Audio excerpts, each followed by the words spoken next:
I'm Angie. I want to welcome you to National Indoor RV Centers, where we specialize in the sales, storage, service, and detailing of only high-end new and used coaches. So basically, we do it all. Hi, I'm Angie with National Indoor RV Centers, and today I'm here in sunny Gaffney, South Carolina, and I'm here at the invitation of Freightliner Custom Chassis. So today I get to give you a tour of Freightliner Custom Chassis Factory, something I've been wanting to do for a long time. Now I can really talk chassis with my brothers that drive big trucks. Who knew I'd be doing that one of these days? But today we're going to pull back the curtain. They're going to show you how they build quality in at each step, and I'm just so excited to have you along for the ride. So let's go ahead and get on over to the factory.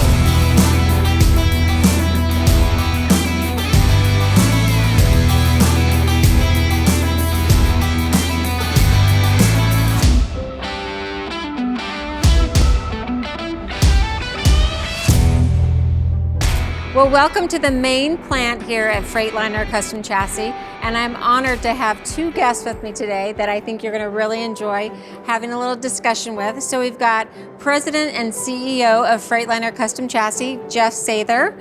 Thank you for having us here today, Jeff. And we've got founder and CEO of National Indoor RV Centers, Brett Davis, here with us. Well, welcome to FCCC in Gaffney, South Carolina. You picked a great day to come, and I'm so glad that you guys are here. And really excited to be part of this video and this journey that you're making for our customers. Thank you. Well, we appreciate you having us. This is amazing. Can't wait to explore it and learn all about Freightliner Custom Chassis. Personally, I've been looking forward to this visit, Jeff. I bought my first coach in '85, so I've long believed that the most important part of a motorhome, the most undersold part of a motorhome, and the least researched part of a motorhome is the chassis. It wasn't my satellite that had me towed from Rock, New Mexico to Gallup, New Mexico. It wasn't my microwave that left me stranded in a Walmart parking lot in Monroe, Louisiana for 36 hours. It's not the refrigerator that determines how good or how quiet my ride is. Bottom line is, all of the critical things I have come to learn are with the chassis. I can get by and live with issues going wrong in the house, but no, it wasn't fun when my engine derated in Jalapa, New Mexico. So I'm very, very much looking forward to this tour, and the things I would like to see specifically are value, bang for the buck, technology, what makes Freightliner what Freightliner is, and then most importantly, after the sale service, warranty. So today you'll get a chance to see that, and you'll get a chance to see how do we build in quality into our vehicles here when we're building them. It's really important to do it on the front end, and we're not here to try to inspect quality in at the very end of the process. We want to build it in at the front end. And we also understand, probably as well as anything, it's becoming really part of our culture and has been for the last 25 years here in Gaffney, is that it's a customer journey. So you talked about incidences and errors and issues that have happened to you when your motorhome is broken down on the side of the road. And these vehicles behind us here are getting so much technology on them. They're getting so complex. They've got so many electrical interfaces on it. It doesn't take much to cause that vehicle to stop running properly. And so we spend a lot of time with the engineering resources and our test labs and everything we do to make sure when that vehicle rolls off the end of the line, it's as good as it can be. However, we all know that these vehicles are meant to last, right? Somebody may have this 20 years. And over that course of their lifespan, or as they drive and use that vehicle, something's gonna happen to it. We don't like that, but something's gonna happen, right? Somebody's gonna leave you stranded in a Walmart parking lot. By the way, I hope that wasn't an FCCC chassis, but if it is, we got you covered. We're here for that customer for the life of that vehicle. Not just the life of the owner, first original owner. It's a second owner, third owner, fourth owner. It doesn't matter to us. If you're driving a Freightliner Custom Chassis, you are literally a phone call away to getting help. So you're broken down in Walmart parking lot for 36 hours. If my team doesn't get you towed out of there in less than a day, I'd be absolutely shocked. So we have a 24/7 call center here that takes care of the customer throughout their life of the product. It's not just about designing and building the best product on the front end, it's about taking care of the customer all the way through the life of that product. Now, I'm not sure if you have it at your fingertips or not. Personal curiosity, a lifetime as an investor. So, do you happen to know what your R&D, your research and development spend is annually across Freightliner, Dyno, the platforms you have access to? So globally, R&D is we spend probably around $10 billion a year. Obviously not all on us, not all at FCCC. We'd love it all to be on FCCC, but we know that's an unrealistic goal. But however, what's really great about it is as the passenger car side develops the latest technology, we're able to borrow that and meet with them, and we openly talk and share about ideas, and we're able to bring that in and bring it into the RV industry. So for example, the OptiView glass panel, that was designed for the Mercedes-Benz passenger car by those colleagues. They're the ones who built the interfaces for the driver into that vehicle, into that platform, and then we're able to bring it here and customize it here with our 125 engineers and do our own R&D and take it to the next step. So that allows us to bring in quite a bit of expertise and knowledge and leverage the global Daimler platform for R&D. So being part of a global footprint like Daimler, it allows us many advantages, and that's one of them. Shared R&D is a great advantage for us here, and we absolutely utilize that in our RVs. So Jeff, I get asked all the time from my customers that if they pay more for a chassis, they think that they're getting more in that chassis. Is that necessarily true? Well, no, it's not. But let me explain why that is, right? As I was kind of talking a little bit about the shared global platform that we have, well, there are other advantages besides sharing R&D, right?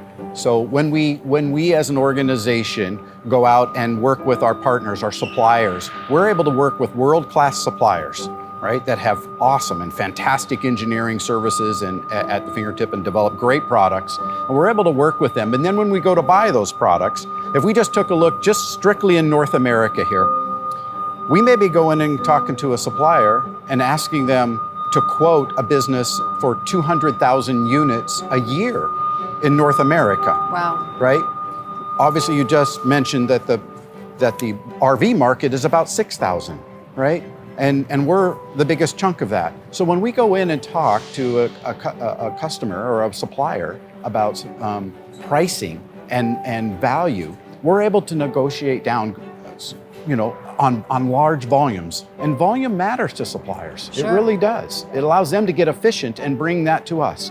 We take that cost and we build it into our chassis. So when a customer comes in and buys it, most likely they're going to pay the same amount or maybe less for ours. So why is that? Well, if it's the same amount, it's because it's probably got a lot more technology on it than our competitors do. Right? We've been able to leverage that and bring some of those things in here. Right? We've got V-Ride suspension, for example. That's proprietary. That's something we've developed here that we've brought in and developed only for our coaches. We've got the OptiView. We've got the DriveTech now out, right? With the new DriveTech wheel. That's a global steering wheel that's come in that puts the user interface at their fingertips to interface with the coach. So all of that technology comes in, and we're able to do it at a cost point that allows us to pass on that value to the end customer. So, I guess an easy explanation is you're buying your steel by the train load versus by the truckload. That's a great analogy. Yeah. Y'all have 67% of the diesel market. By definition, you're double all the rest combined. Again, it comes down to volume, resources, and no, more does not mean better. Right. What we do here is world-class manufacturing. Right? Our processes, our systems, our KPIs and controls, our attention to quality, and how we design it and build it into the products, not inspect it after the fact, not send it out to a customer and hope it works. Right? You already know. We hopefully will have a chance today to show you our engineering and our on-site engineering test facilities and some of the lab work that we do here. And we put some of all of these vehicles through excruciating tests. And it is time-consuming and painstaking, but we do that for a reason because we don't want the customer to feel that pain, right? When they feel that pain, yes, we're here for them, but we don't ever want them to have to call us. Right? We want them to be happy with their coach for as long as they own that coach, and we want it to run perfectly all the time. So we do our best to make that happen here.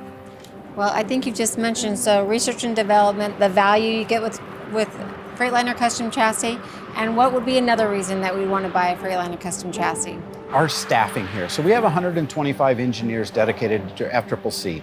They're here in Gaffney. They only work on FCCC products. And what they're able to do, as I mentioned earlier, they're able to leverage the technology that comes from Daimler or from elsewhere in the industry, bring it in here and customize it and make it work for our RV industry. So I mentioned earlier the V-Ride suspension. That is fantastic. Most people are not going to crawl underneath a coach and look at that and understand how that works. But when you get a chance to drive it, you'll see the difference. When you can ride it, you can feel the difference, right? If you go back to back, you'll see that side of it. Our Ultrasteer that we brought out years ago, the turning radius on a tag axle matters. It matters when the customer needs to go in that tight turning radius. Most of the time, probably we'll never notice the difference, but when it matters, it's here. That's something we've designed and built here. That's what comes from FCCC and our engineering staff and team. They're really fantastic at what they do, and I'm amazed all the time. And we have a motto here. It's one of our purpose statements of why we get up every day and come to work. And it starts off, we embrace our customers, right? And we deliver memories. So this vehicle behind us, it's not a piece of steel that rolls out the end of the door. It's somebody's dream. Absolutely. Right? They're going to invest a lot of money. It might be their full retirement. It might be their home. It might be like you, Brett. Somebody's going to live in this home. Right? We understand that. And it's about memories. It's not about a product that rolls out of here. It's about a lifestyle. It's about an approach. It's traveling with your family and bringing that experience and those memories home. So when we talk about embracing the customer, I mentioned earlier about our 24/7 call center. Right. We call it infinite support. It's not just the call center. That's just the tip of the iceberg. But the people who answer the phone are people right here in Gaffney. They're FCCC employees that have worked here. They're top engineers, they're top technicians. They understand this product inside and out. So it's not just a call center. They're not ready. It's not a call center, help, I broke down on the road, let me send a tow truck for you. No, we're gonna help you all the way through. Jeff, I'd like to talk about how you support your product. I'm in the business of making customers for life, okay? Our customers aren't just a number on a spreadsheet. You happen to sell the most important component, the most expensive component in a motorhome, and the only component that will leave them stranded. When they call 24/7, please tell me it's not an outsourced call to a third party at any point in time. So far, the calls I'm aware of and that I've made, it's always been right here. Is that the case all the time? That it is always you, it's never a third party? Yes, short answer, yes. The people that pick up the phone are FCCC employees. They're based right here in Gaffney, South Carolina, and they are some of our best employees. These are people that are engineers, they're technicians, they understand the product inside and out. So they're not reading out of a manual. They're not following a script. The average tenure in our call center is over 14 years. It's not uncommon you're going to pick up the phone and talk to somebody who's been there 20 years or maybe even 25, our entire existence, right? There are people that we staff there are some of our most talented, exceptionally skilled people. We embrace our customers and deliver memories. We recognize that this is somebody's investment. This is somebody's life. Somebody may live in this, but if not, they're going to maybe travel in this and explore our great country. And so when they do, they're bringing their families and hopefully they're creating those memories. We have a 24/7 call center. When I say 24/7, it's 365 days a year. So if a customer needs help and they're broken down on the side of the road or they have a question, they can pick up and they can call us anytime, day or night, and they will get somebody here in Gaffney to take care of them.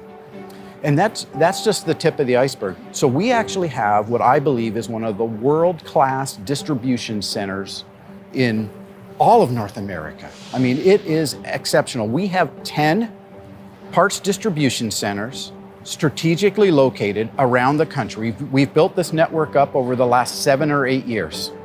And we've put these networks, these PDCs, around the country so that they can deliver a part to a dealer within 24 hours.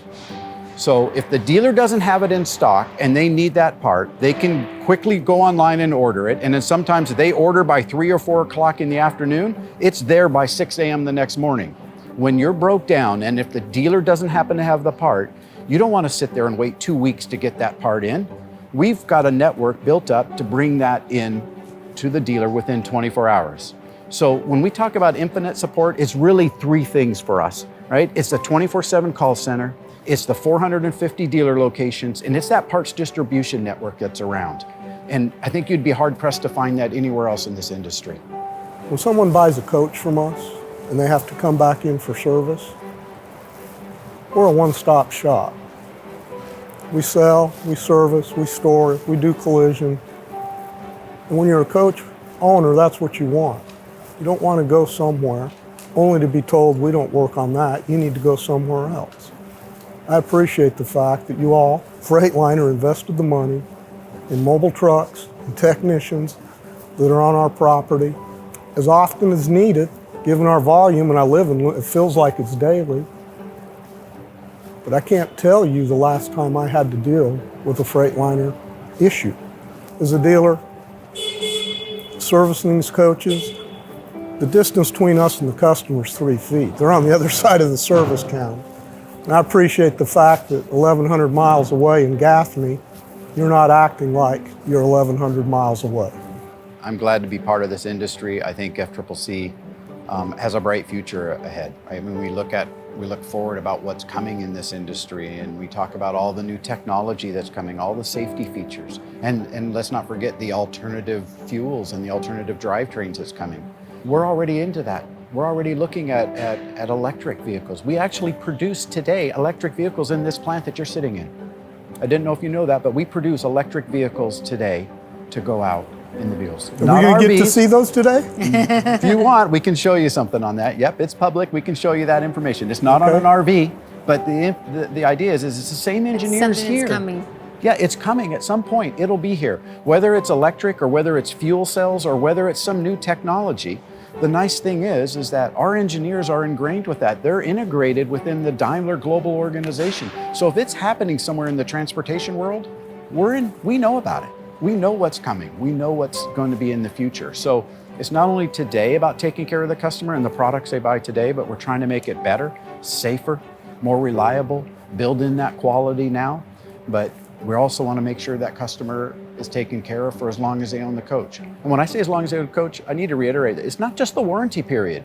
You own the coach for 20 years, we're here for you. You sell it to 4 or 5 people, we'll be here for you to take care of them. So when you go to resell your coach, tell them, by the way, if you have any problems, just call this number, they'll be there to help you. I got 99 worries, but Freightliner being here in the future isn't one of them. I think one of the things that's obvious to me as I listen to both of you talk here is that National Indoor RV Centers and Freightliner Custom Chassis, we both have the same goal in mind, and that's really to keep the customer happy for life. Customers for life, infinite support for the lifetime of the chassis. That's huge.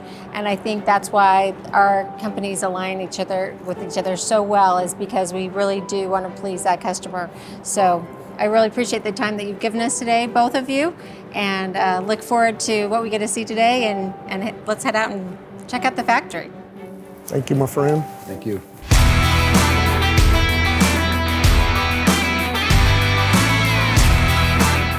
So this is where it all begins at Freightliner Custom Chassis in product planning. I'm here with Joe Bursidis, Product Planning Manager. Hi, Joe. Hi, Angie. Thanks for joining me today. Not a problem. All right, so we're kind of surrounded by these different innovations by Freightliner Custom Chassis. So tell me a little bit more about them. So these are actually our uncopyable technologies. So what do you mean by uncopyables? Well, we're the first to market with it. So when we develop these things, these aren't off-the-shelf parts. These are systems that we've developed with our suppliers in order to go ahead and provide the best ride or the best handling or the best experience overall as far as a driver interface. So these are exclusive to Freightliner Custom Chassis? These are exclusive to Freightliner Custom Chassis. I was at an RV show and someone said, you've got to go over and check out this other coach next door and check out the dash. And I went in and it was Freightliner's dash. It was the first digital dash. and just beautiful display. And it felt very sleek and sexy and automotive-like compared to what was already out there in the industry. And it's also helping the driver to stay or prevent them from being distracted. So in the past, whether it's in your car or whether it's in an RV, some people will get distracted. I got all these buttons and Lots stuff of like that. gadgets. What am I going to do while I'm driving down the road? But what we've done is we've tried to take that lesson learned from Mercedes-Benz and from the automotive industry and put it back into our products. So we're trying to leverage the best of what Daimler has in order to enhance that experience that a customer has. And I think you definitely have. I think you've brought up a few really important things, safety. And I think having all those controls on the steering column and then everything on your dash in front of you, you can look straight ahead and then control everything from the steering column. Again, it keeps your eyes from having to wander all over the coach to find different gadgets and controls. So I love what you've done there. Joe, we've got this big V here in front of us. I know this is part of the V-Ride suspension, which Freightliner Custom Chassis is super proud of. So tell me more about it. So this is our exclusive V-blade design. And what it does is, when you're driving down the road and you feel that sway coming from a semi going past you, or you've taken a corner a little bit too fast and the coach is starting to lean over. Well, what we've done here is this actually stiffens up the coach in that lateral motion, that side-to-side motion. And some use a tubular design. Our old design actually used a tube. But with this V-plate design, it actually improves the stiffness by up to 7%. That's so awesome. It's a fantastic design. And I really want to show you a little bit more about the whole system over here. All right. So Angie, let's go ahead and talk a little bit more about the whole system of V-Ride. We talked about the V-blade design and how it helps with lateral stability, but we also have our outboard mounted shocks. So these are sack shocks, right? Yes. These are the same shocks that are used by major trucking manufacturers, luxury car brands such as Mercedes, Rolls-Royce, BMW. And we actually work with sacks to go ahead and get the ride correct for the customer. So we want that perfect ride for every time the customer goes on drives. I also noticed that they're mounted on the outside versus the inside. So that's going to give us more stability as well? Yes, you're moving the mounting points further away from the center, which is going to go ahead and help that lateral stability or reduce that sway. So the next thing is our trailing arm. So this is our patented trailing arm design that we utilize a crimp and weld design. Nobody else does that in the industry. Most trailing arm systems actually use bushings and bolt together connections, and what will over time wear and will slowly cause that sway to continue to go. So with the crimped welded design, it's going to be a stiffer ride for the life of the vehicle. So you're telling me that if I have this coach for 10 to 15 years, I'm going to enjoy that more stable, smooth, quieter ride the whole time? Absolutely. Well, that's great. I like that. What else do you have to show me? We have Ultrasteer. All right. So when I'm talking to my customers about Ultrasteer and its benefits, basically I let them know that the tag axle, when they're trying to make a tight turn, is going to follow the path of the front tires and give them that tighter turning radius. Is that correct? Yes, it's that ideal path, right? So what we've done is we've had Ultrasteer set at 12 degrees. That 12 degrees allows for the tag axle to follow that natural path of the front steer axle. So not only they're going to get a tighter turning radius, but they don't have to worry about scrubbing their tires, correct? Absolutely. So on a standard fixed tag axle, your rear tires would start to scrub as you're going around that corner. Which you don't want. Those are expensive tires. They're very expensive tires. So tell me, how does it work? So when you're driving straight down the road, we actually have 2 pin setups, one on each side, and what that does is that fix the wheels straight.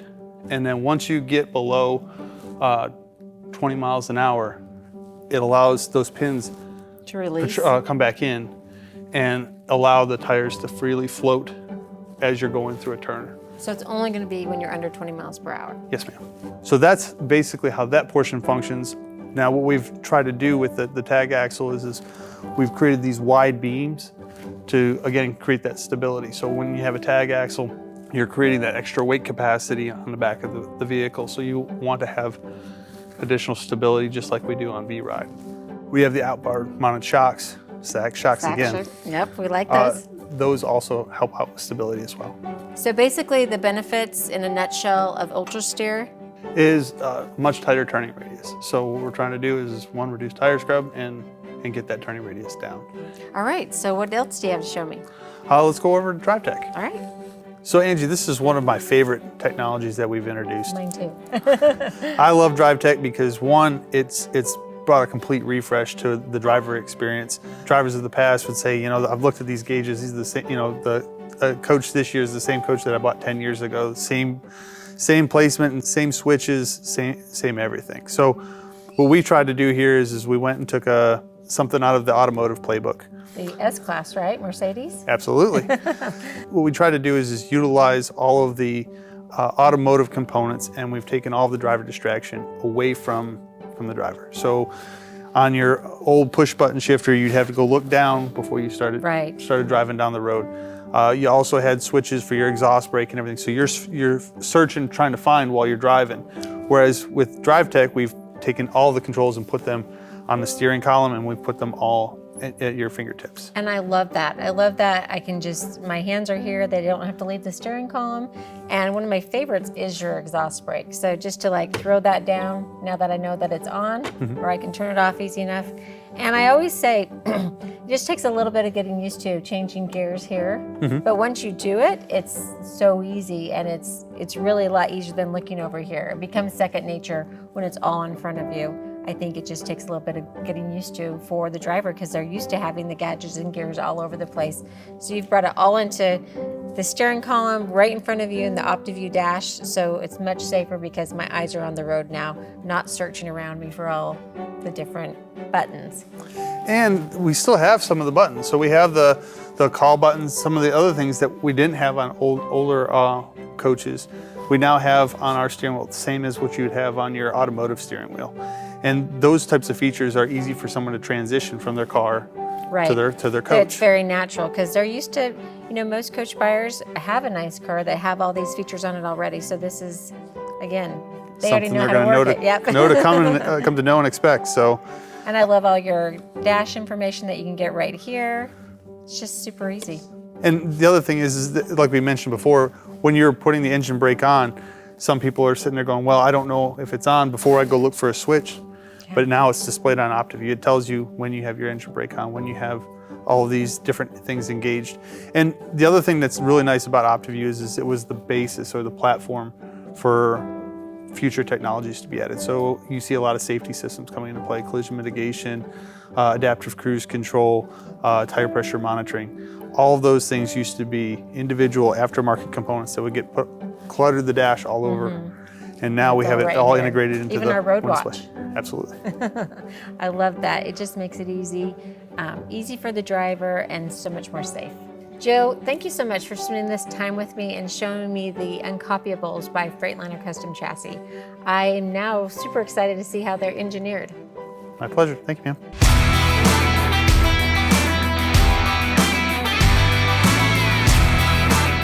Here in engineering with the Director of Engineering, Nick Reaney.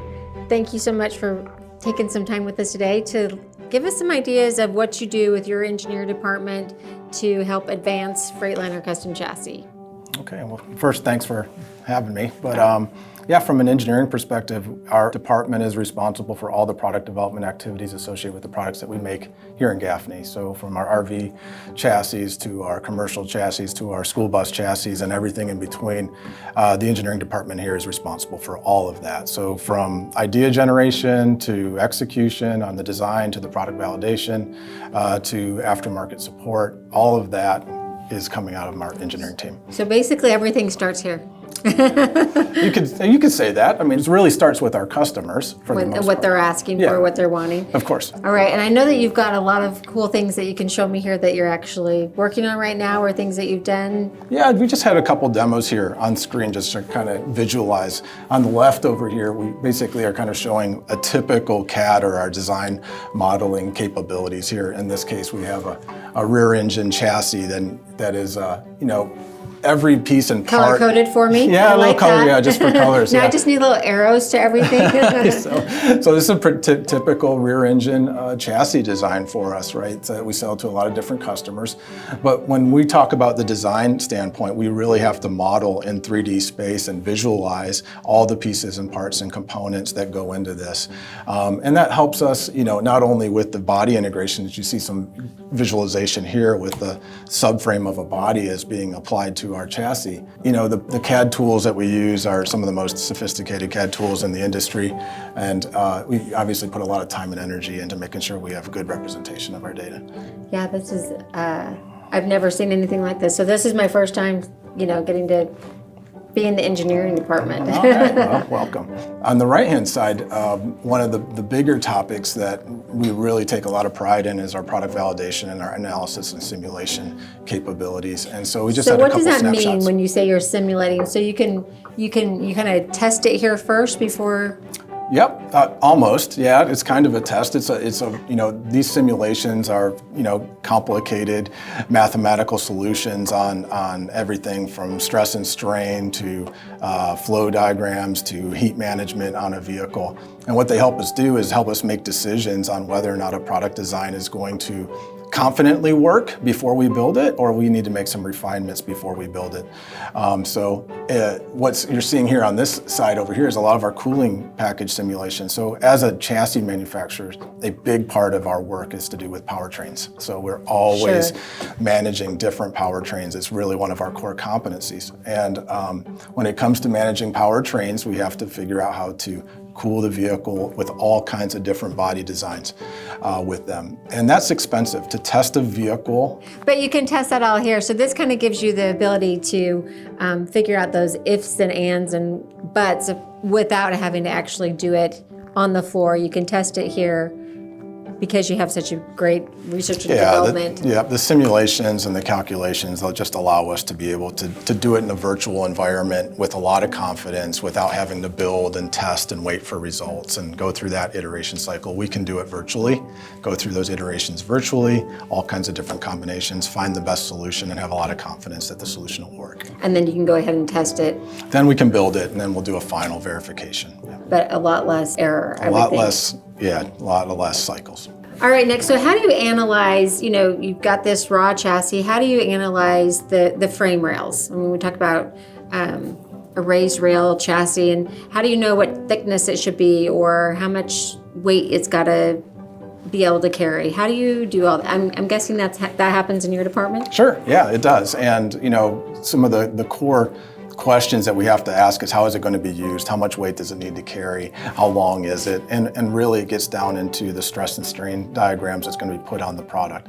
And so we use our tools to simulate those loads, to simulate the chassis loads and durability and fatigue loads. And we can make decisions on what's the right balance of the shape and the form factors and the material thickness and the material strength to get to the right, really cost optimized, weight optimized, and performance optimized solution, that meets the requirements for the customer. So you have just enough, just the right thickness, the right strength, so that you're not adding extra cost or weight. Right. Yeah. So because we're always worried about both, right? Yes, there's an old saying that says, "When in doubt, make it stout," and we try to take the doubt away. Why pass that cost and weight on to our customers? They don't need it. It's taking away carrying capacity, and it's adding cost we really don't need to. One of the biggest questions I get from customers is they want a coach that's going to be nice and quiet and smooth.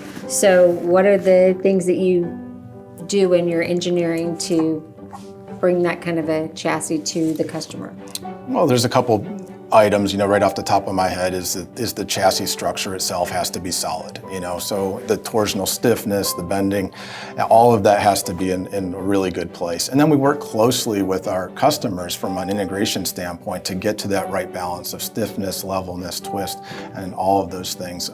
So when you put them all together and with really good suspensions that we also develop. And I can see that you've had some of those right? suspensions up here on your screen. When you put all of that together, then you can really take down some of the obvious pieces and parts that create noise in a coach.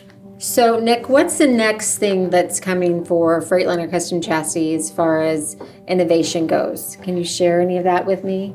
Well, we can't get into all the details, but I think, when it comes to safety systems, we're just going to continue to expand our portfolio, especially with DriveTech, driver user interface, and really all the advanced driver assistance systems. So as you look at the automotive space and what drivers expect and want and what's coming in, we're going to be pulling more and more of that technology into our RV products. Right, I get that a lot. I have this in my car, why don't I have it in my coach? So Right. you're telling me that's coming? That's coming. Some of those cool We are features? trying, yes. So I know that we're in the Engineering Validation Center and that you've got a lab here. Can you take me on a tour of that lab and let me know what you do in there? Absolutely, let's do it. All right, let's head up. All right. So here in the lab, what's happening or what can you tell me here? Okay, so this is what we call our mechatronics lab. So we do a lot of our electrical subsystem testing for all of our products here, right in here. Now, right behind me right here is an example of one of our test bench stands. And we call this it's the whole vehicle electrical system on a test bench. Oh, wow. So this is where you would have tested your DriveTech This would technology be as you were developing kind of a that. start of our bench testing might start in here. And so as we do iterative testing, we also come back in here. Again, don't need an entire vehicle to test some of the software and controls development. We just do it right here on the bench. So that's an very example. So interesting. you see the kind of the LCD cluster back there, you know, so Right. we borrow that Bigger lights. proudly from our Mercedes-Benz counterparts, and we develop our own solutions for the RV market. Nick, this is a question I should have asked you before, but how long have you worked for Freightliner Custom Chassis? 24 years. You don't look old enough to have worked here 24 years. That's awesome. No, I love to hear that you've got long tenures here. So I think that speaks a lot to the company as well. Yeah. I also recognize this OptiView dash that comes out of the S series from Mercedes. Yeah. So is this where you tested it? This is where we tested it, yeah. So the base of this and some of the concepts that we use in this really did come out of the S series, of the S class, excuse me. And so, but the difference is here, outside of the technology behind it, is how we use it for RV customers. So the RV is a different vehicle. It's not Absolutely. used like an automotive component, and we did a ton of voice of customer to make every decision about how this display works, from the color schemes to the menu selections to the order of it. In fact, we have several different variants for some of our customers to try and tune that in even further. And that's really the nice thing about some of these digital dashes. Well, I love to hear that because, I mean, that's, I get customer feedback all the time too. So I love that you're innovative, that you're doing this dash. Everything's a hands-on control. So your hands are on the steering wheel, eyes are on the road. And I think that's a safety issue too, that you're Absolutely. addressing those things. Absolutely. When you think about the cockpit and really trying to maneuver a large vehicle, you really want to keep your eyes on the Absolutely. road. Right? You don't want to have to look far for your controls. You don't want to have to reach far for your controls. Well, that's when kind of panic sets in when I've been driving, when I was more of a novice driver, having to look for those controls made me panic. Sure. So to have everything right in front of me or on my steering column is very important to me. Yeah. As I tell people they can drive these RVs, it's no big deal. That really functionality helps me convince, Yeah. I love the product Yeah, for that reason. absolutely, right? The safety of it, the confidence in it, the familiarity, the ergonomics of it are just way better, right, overall. So Nick, where are we now? What are these vehicles and are you testing them here? What are you doing in here? Yeah, this is the main shop of our Engineering Validation Center. So this is where we do all the vehicle preparation for testing, different phases of testing. So we do a lot of powertrain integration. We're building the vehicles, we're completing the vehicles, we're instrumenting the vehicles for testing, adding sensors and all kinds of test equipment and data acquisition. Sometimes we do local testing here. So we have testing facilities locally, and some of these vehicles are also going out to our proving grounds. This is really where I would say the rubber hits the roads for us from a product validation standpoint. So we talked about all that simulation work. Right, so you did all that simulation first, then you bring it down here. This is where you actually do the testing. This is where we do the vehicle. We do the functional testing. We do engine and powertrain testing. We do suspension and chassis testing. Wow, all right we in here, do huh? all of that, and this is where we have the mechanics and techs have to build the vehicles ourselves or put them together, take them apart. And we have reliability growth testing out of this facility as well, which is where we drive all of our vehicles in real life test situations just 24/7. Oh, okay. So So- so you literally take them out on the road, or Yep. okay? So you don't. It's not like the dyno test. then. No, these are roadworthy vehicles. So when you test the vehicles, you say they take them out on test drives. You do it here locally in Gaffney, or Sometimes, yeah, that we definitely have some local testing, but more of our durability testing, so our rough road durability and structural integrity testing is actually done at our proving grounds in Oregon. Oh, so we wow. have Madras Proving Grounds out there. That's the Daimler Truck North America Proving Grounds, and that's where we send all of our vehicles for rough road durability testing. I'm sure that not everyone has their own test track. Nope, so that's not pretty everybody. cool. Another Yeah. bonus being part of Daimler, I'm Not guessing. everybody, yeah. So our company is very proud of that track. We think it's probably the best track in North America for commercial vehicle testing. That's awesome. So these are all test vehicles out here? That's right. Like all of these? All of them, yeah. I know how much an Essex costs. Yeah, me That's too. That's an expensive test vehicle. Yeah. So how many do you think you have? We have over 100 test vehicles in the entire Oh my fleet. gosh. Yeah. Wow. Well, we build a lot of products with a lot of variants, and so in a lot of different powertrains, and so they all require some level of unique validation. Yeah. So basically, a tester gets in one of these and just drives for his 8-hour shift? For the reliability testing, yeah. Wow. They drive, they take test notes. We have data acquisition that we collect the data and we upload that to our systems. Our test fleet has steadily grown over So the years. this is all Yeah. test fleet over here as well. That's right. Yeah. Wow. Yeah. There's some trailer That's parking over impressive. here from the plant, but yeah, we have to kind of find spots for all of our test vehicles. Yeah, I guess you would. Yeah. So we're just walking through the fabrication area. So this is just some prototype and obviously metal fab. this is a little bit after hours because it's nice and quiet in here. Yeah, and it's very clean in here too right Yeah. now, so it's nice and not too noisy or anything. But as I said, we have some bays down here for vehicle maintenance and issues. All right, I've got to ask, what is this thing? This is one of our shaker tables, but right now what we're doing with this is one of our commercial frames is we're doing a torture test. Torture test? A torture test. We're torturing this chassis. So we're going to cycle it in torsion and different bending elements, put a lot of stress on the system until we figure out where the weak points are, and validates, again, that simulation data that we've already been through multiple times. So this is kind of, again, the proof is in the pudding. Right. We've done all the design work. We've done all the analysis work. Now we build a test component and we verify that all of our simulations are accurate. And if they're not perfect, we come back and we relook at the simulations and refine them. So how long will you do the torture test on this chassis? We're going to go as long as we can on this until we break something. So Wow. it should well exceed the normal product life, but again, it is a torture test, so we're kind of characterize what this particular system can do. So how long have you been in the torture process here? On and off for the last couple of weeks. Wow, it's been going for a couple of weeks.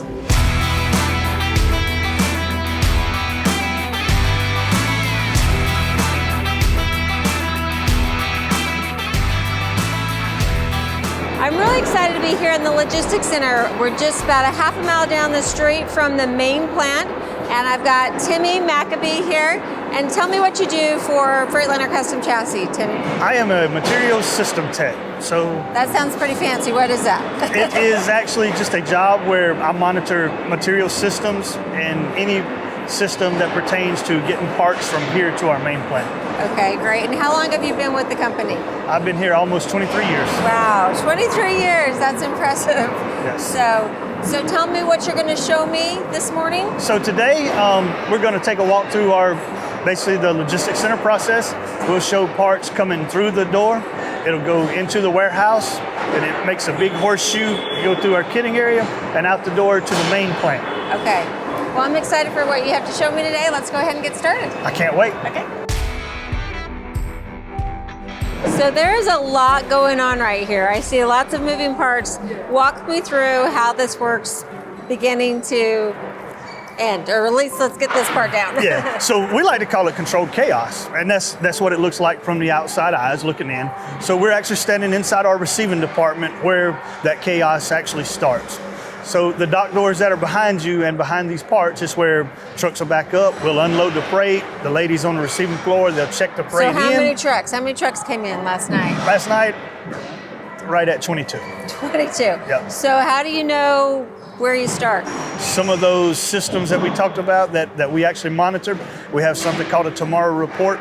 So we basically know what the line's going to need today, one day in advance. So this is basically the epitome of just-in-time inventory. Absolutely. So what comes off the truck today, you hope to have in the plant by within 24 hours? Yes, ma'am. Wow, that's impressive. So really it starts from the person that's receiving the item. So what's that process? How do you know that you're getting the right part to the right people? So they verify what they're sending by looking at the barcodes that's actually coming in on the parts.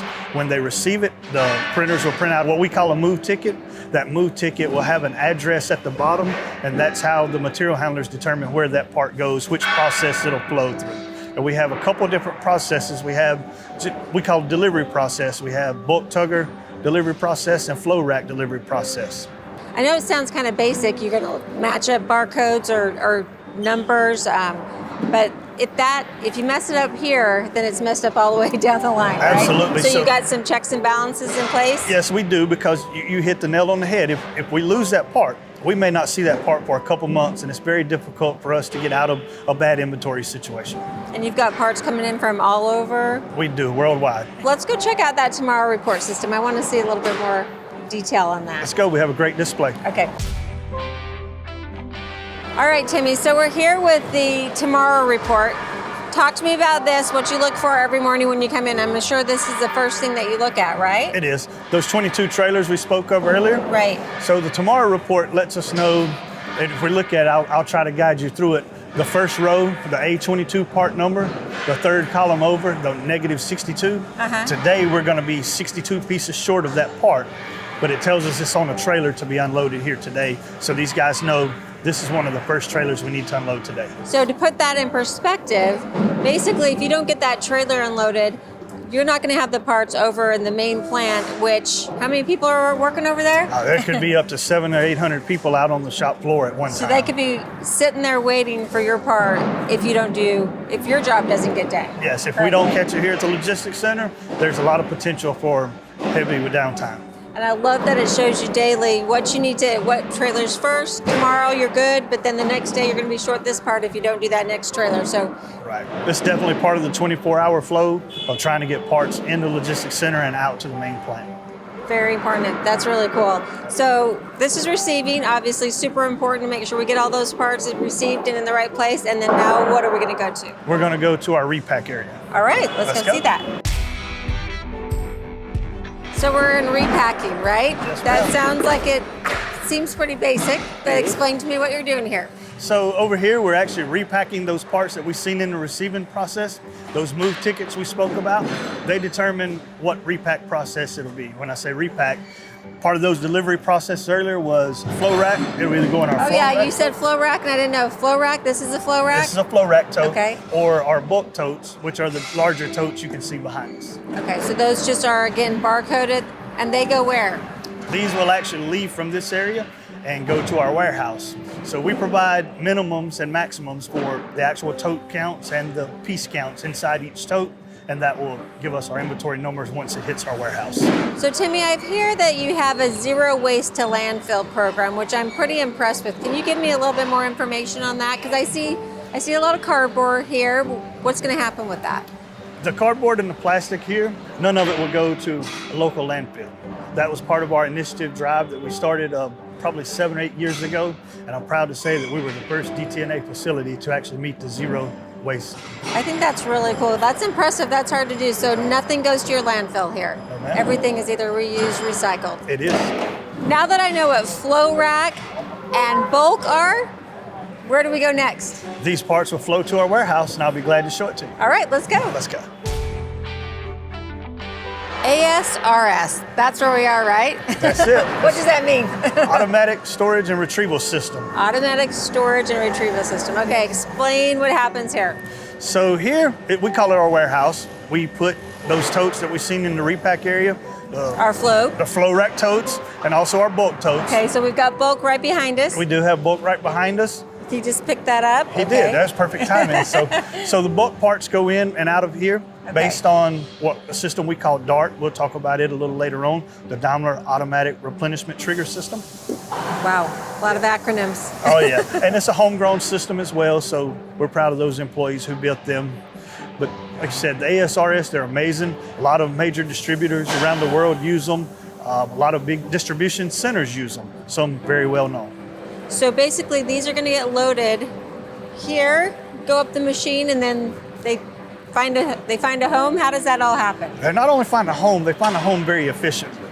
So these machines enabled us to take people off of high-rise lifts and start storing these containers. There's 15,000 containers of the small lot stored at any given time. So does each one of these containers have its own little special home up there? No, it does not. The system's actually smart enough to try to make itself more efficient, so it's continuously shuffling these totes. For example, we have this one here. If I already have some at the front of the machine, what I put in, it may store it at the back. Once those from the front are gone, it will shuffle the back to the front just so it can make our deliveries a little bit faster. Very cool. Would you like a deeper look at it? Yeah, absolutely. Okay, perfect, let's go. So I'm amazed at the sheer number of parts that I've seen and how you keep it all orderly and in the right place. So I know that they've been packed, Yep. and now they're heading up to their little storage spot until you need them for the chassis, right? They are. So the parts behind us you see are actually being stored into our warehouse at a very efficient rate. So these guys are able to throw totes up there just as fast as you So can put them up there. efficient, they're accurate, Yep. and then what does that lead? It makes it so that Freightliner Custom Chassis can do more volume. We can do more volume at a More much, volume for less. much less price, absolutely. Which is amazing, because when you look at this place, I know it's super expensive, but obviously it pays for itself in making them efficient and accurate and providing that ability to do more volume. Yes. The efficiency of it, basically, we were able to reallocate manpower to other areas, basically back to the line. And kind of eliminate that human error portion of it too, Yeah, right? there's no human error about it. So nobody has to make any decisions on how many parts do I need to pull out, how many parts do I need to put up, when do I need to do it. The automation of it has been very valuable for us. Okay, so tell me what's going to happen here with this Florack. So it looks like there's a lot going on there. The actual Little strobe light. The strobe light, it's almost blinding. So that light's actually reading a 2D barcode. It'll take that, process that information and pair it with the RFID chip on that tote. So that now the machine knows I stored this part number in this size container in this location. This many parts. So everything's just... And all of that information comes from our repack floor. So where does it go after this, or what's next? So the people who are actually delivering these parts, they'll make a scan or it'll run through the DART system, and these parts will actually deliver to what we call our kit areas. Okay, I've heard about those kit areas. And you've probably heard about Pick to Light. I have, and I'm excited to go see that. Can't wait to show it to you. Let's head out there. You mentioned pick by light. Is that what's happening here? It is. We're now standing in our kit area. So you see the guy behind us, he's actually picking parts and hitting red buttons. I see all the little red buttons, so I think I might be able to do this job. You probably could, and we'll let you here momentarily. So the lights actually indicate what parts he needs to pick and the quantity. Once he hits those lights, his cart will actually light up and show him where to put those parts. So how does he know the quantity? It's actually displayed on the light itself. Oh, okay. So we'll go over here and look at the parts. Oh, okay, I see the number now. The number shows a 3 down there. That should be the next one he'll pick.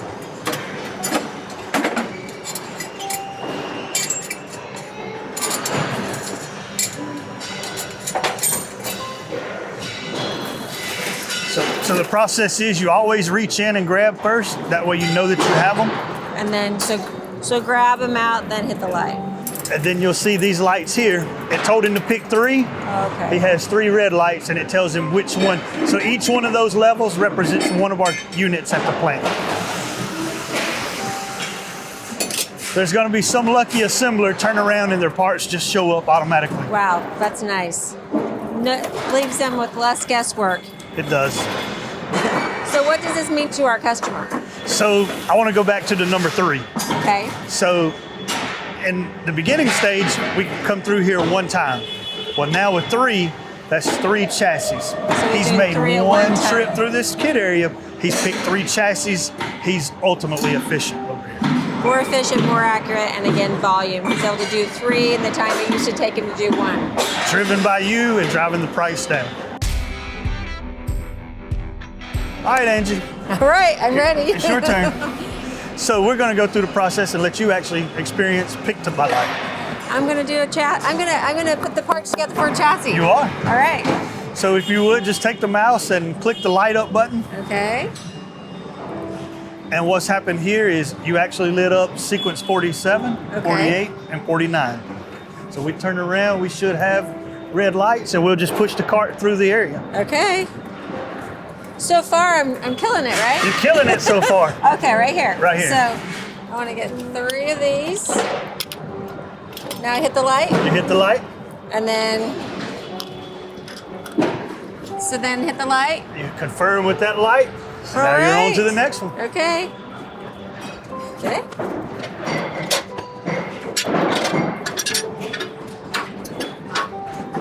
Oh, I almost missed one. Right?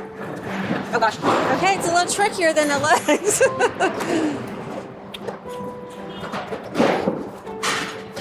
Okay. Now you should see the green light on your right. That'll confirm that you have done it. I did it. You All did great. Now that was a lot of fun. I kind of felt like I was on The Price is Right and I was going to be timed or something. So how'd I do? We are kind of timed, and you did great. You did perfect. We went through it one time. Not one time did you hit the light before you picked the part. So 2 thumbs up. Oh. This is ready to go line side. There'll be a assembler down there definitely waiting to get these parts. But I love how there's like little checks and balances along the way. I mean, I almost missed one at the bottom. I went past it, then I saw it. So it's very easy to make sure you get all the right parts, and then you got to hit that green button so you know you did it right.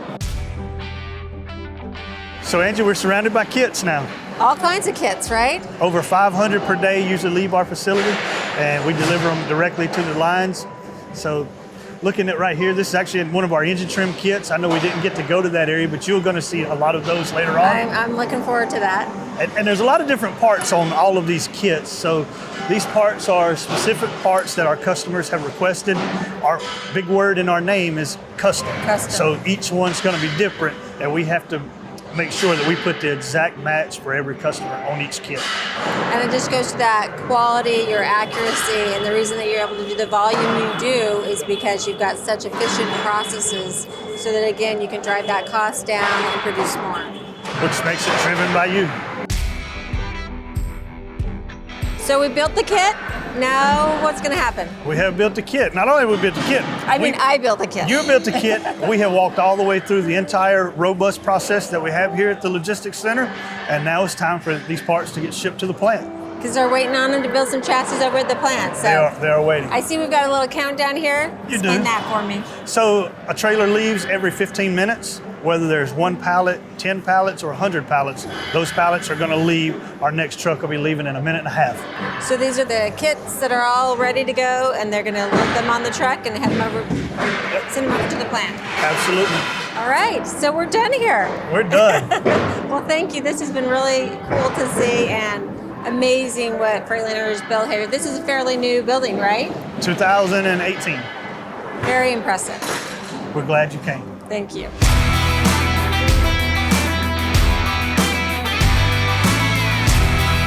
I'm here with Rodney Wolf, and Rodney, will you tell me what you do for Freightliner Custom Chassis? I'm a CI facilitator. I work in the Office of Continuous Improvement. The office, we do projects in the plant to ensure we stay efficient, new product introduction, making sure the line runs smooth. And how many years have you been doing this for Freightliner Custom Chassis? I've been with Freightliner Custom Chassis for 24 years. Wow. I've been in the CI office for 12 years. That's wonderful. So tell me what happens in this room and what we're going to see right now. They have a daily meeting, we call it the E3 meeting. They meet in here to talk about what's going on for the day, what has happened since the last meeting.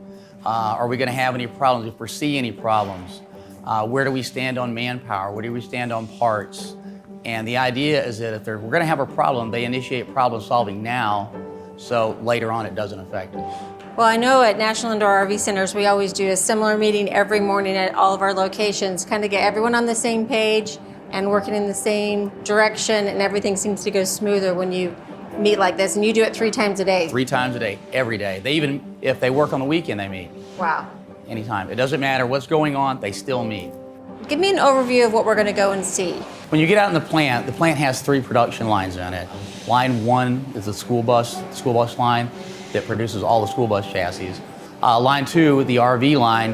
That's our line. That's it. And that's of all different models. Specs on those Yes. RVs Yes. too. So it's Yeah. not just the same one going through. Oh no, it's not. There's nothing cookie cutter about line 2.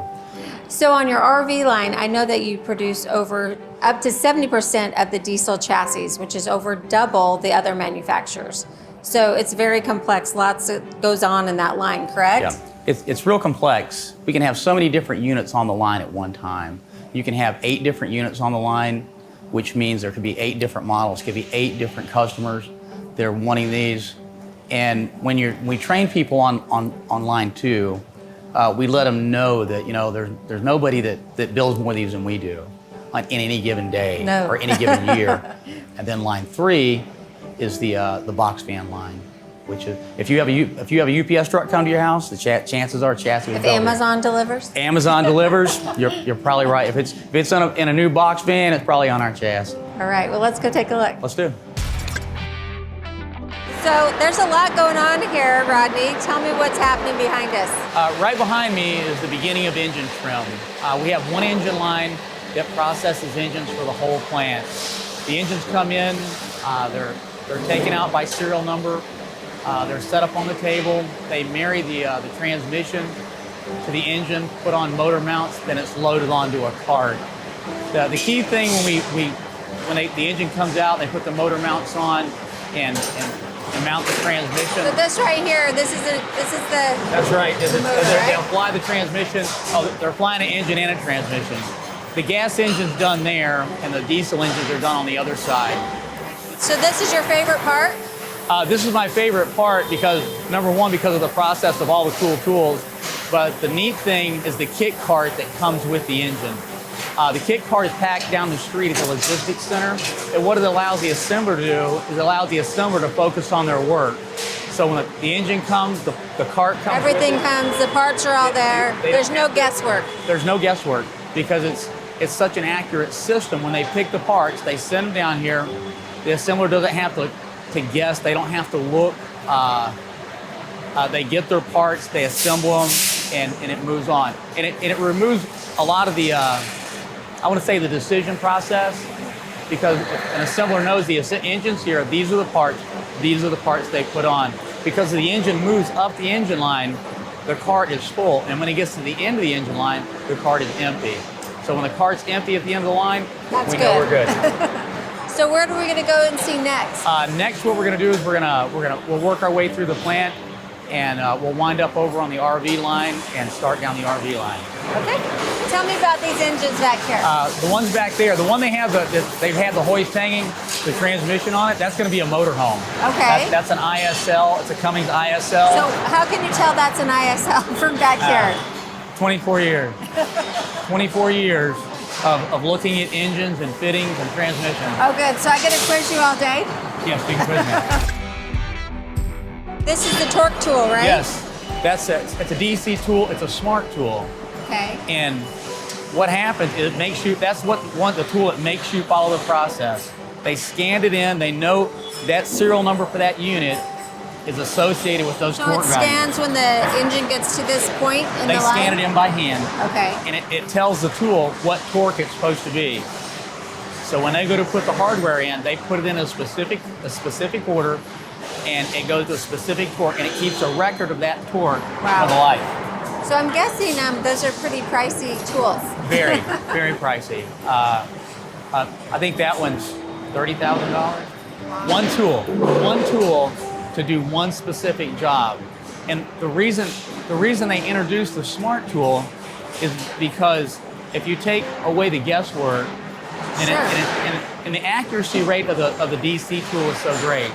The accuracy rate, the speed, and we have a record of everything that tool does. So not only the quality, because you know exactly it's going to do it perfectly right every time, plus very efficient. Yes. The idea is to have the assembler do it the same way every single time. All right, Rodney, so where are we now? Where we are, we're about halfway up the engine line. Okay. The engine line's broken down into sections. So you see the assemblers working. They have a specific amount of space they work within. They all have a specific amount of things that they do on each engine. And again, I see the cart. This Yep, is and the there cart. comes the engine cart. Remember when we saw it down there, it was full of parts. It's moving down the line. As it moves down the line, they take the parts off and do their assembly. The neat thing is you come down, you can see how it becomes more complete the farther it moves down. Too. Yeah. And some of the things the assemblers use, you can see in the background, you can see the computer monitor back there. In case the assemblers need to look something up, they can go look up things like in the bill of material, the shop broadcast, because the bill of material and shop broadcast contain all the things that they need to know. If they have a question about a drawing or anything, it's all contained in there. One of the other things, that screen that's up right there is the MES. The MES system, each assembler is assigned to a job each day. And as an engine or a chassis goes by and they complete their job, there's a sign-off, not a sign-off like a piece of paper, but they scan it off and it goes into the record, just like the record of the torque that goes with the chassis, and it's maintained. So they say, I put on the fan or that assembly, and they record for each unit that goes by, they've done their job. Great. And then that's recorded electronically, so they get a readout at the end saying everything's on here correctly. And if there's a problem, there's a method they can go in and they can record the problem. Say a part was damaged, they can go into the system and they can put in that there's a damaged part. And what that does, it alerts the mechanics that to go ahead and try and fix this now instead of waiting till later. And then would that come up in the meeting, the next meeting that you have? So that would be addressed at that point? Yeah. If say they ran so many engines and they had a bunch of broken parts, that's recorded as discrepancies. And the discrepancies, if your discrepancy rate gets too high, or if you have a discrepancy rate at all, you talk about it in the next meeting. Say they had 15 engines come by and they had discrepancies on all of them, they will talk about why their discrepancy rate went up and what have they done to fix it. I know that would make me feel good as a coach owner, seeing all the checkpoints that you have as this goes along, so that I'm not worried about that. When I get the finished product, I know it's been through quality checks the entire way. And it's not just a quality check where somebody comes in and looks at it. It's what they call here is called QFL1. Where the QFL1 is the assembler inspects their work and makes sure it's right. They badge it off and it goes on. So that way, you can't inspect it in. Right. It has to be built in. And what that does, it allows the assembler, it always goes down to the assembler. Like I said, you can't inspect quality into something. You have to build it in, and the quality feedback, or the quality loop, feedback loop one, level one, where they get done with their work, they check their work, they sign it off, and it goes on. What is the rate that the line moves at? How much time does each person have to do their job, or is that specific to that location? The line rate, or the takt time as we call it, is specific. Takt time? Takt time. Takt is the German word for rhythm. The beat of the drum. Boom. Oh, Boom. okay. So if the beat of the drum over here, or the takt time, is around 3 minutes, 15 seconds, because the engine line has to run faster because it has to feed all three lines. Okay. The three production lines all run at different speeds. But all the engines come off here. But all the engines come from here. So to keep up, you have to keep up with the fastest one, which is line 3. So typically, what number of engines would come through the line a day? Depending on what the plant needs, they can build up to 135 a day. So every 3.5 minutes, it will move. No, people think a 3.5 minute engine build. No, engine comes out every 3.5 minutes. One comes off. Something else is happening. Something else is happening. Just like the school bus line, like every 11 minutes, and maybe on the RV line, I think it's every 18 minutes today. Every 18 minutes, another one processes off the line. All right, Rodney, so this is exciting because we're now finally to the RV line. So I feel super lucky because I get to see it from its birth. Right. Like you said, this is the RV line. It's the beginning of line 2. The only thing we build on this line are RV chassis. There's nothing else mixed in with it, just strictly RVs. Station 1, they take the rails off, they move them over onto the fixture. So is this a raised rail chassis here? This will be a raised rail chassis. So they're actually putting it together in front of us. That's Because right. there was one just before that I got a little sneak peek You got a sneak peek of the last one. It was already done. But it's going together. As we speak, it's going together. They put the first rail down, they put the other one on top of it, and everything's upside down. They put in the cross members, they put on the spring hangers, they put on airbags. In this station. So we hear the term raised rail all the time. What does that mean? When they say it's a raised rail, when you look at the chassis, and we'll see one farther down the line when it's right side up, there'll be a shorter rail on the bottom and a longer rail on the top. And the purpose of the raised rail is to increase undercoach storage. Yeah, we're all about storage. And who doesn't want more undercoach storage? Everyone wants more storage. Everybody needs more storage. Once it leaves this station, it moves on to table 2. When it gets on to table 2, it's what we call a squaring fixture. There are alignment holes in the rail. The chassis goes up, there's pins come out, arms come up, it locks it into place. And once it's in place, then they start to tighten everything down.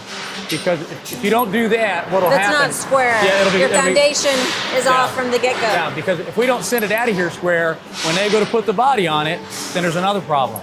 So, but it's a key thing to get it on the squaring fixture, put the fixture pins in, lock it in place, and then torque all the hardware down. All right, so we talked about the raised rail chassis. What other chassis do you have? Well, the raised rail, we call it an XCR. We have an XCS, which is a straight rail. We have a XCM, which is a modular chassis. We have an XCM raised rail. We have an XCM straight rail. So about 7 different? There's 7 different ones, yes. Okay, great. So we're going to go down and see that squaring tool now? We're going to go down to see the squaring fixture. Squaring fixture. The squaring fixtures, we call it, and some more smart tools. Okay, great. Let's go. Let's go. So you talked about squaring up the chassis. I know that's something that only Freightliner does with the squaring fixture. We call it table 2, the squaring fixture. The chassis comes off table 1. It goes on to table 2. There are alignment, there are holes in the rail that are punched there specifically for this model. For that model and for that customer, right? So it's not just like you have a box chassis. No, So each specific customer or model that they're building for, you've got those holes. Right. Oh, here it goes. Oh, that one's flying out. Yeah, so you can see it's upside down. You mentioned that it's upside down. Why upside down? Upside down, it's easier to put on suspension components, wiring harness, air lines, some of the radiator components go There's in. the airbags. Yep, airbags up there. You can see those. You can see the air dryer. Part of the transmission cooling package is already in. It's already, and everything's already, when it gets on the squaring fixture, they put the pins in it. It locks it in place. Newmar? A Newmar. I know how to tell It's now. a Newmar. I've learned something And today. it locks it into place, and they use the smart tools to torque the hardware down. So again, it's torqued down using a smart tool. It's recorded to that chassis, so they know if there'd been any problems. The thing is, if there's any problems, if they find a problem right now, they fix it right now. This is not one of those things. If we have a torque issue, we wait 2 hours from now.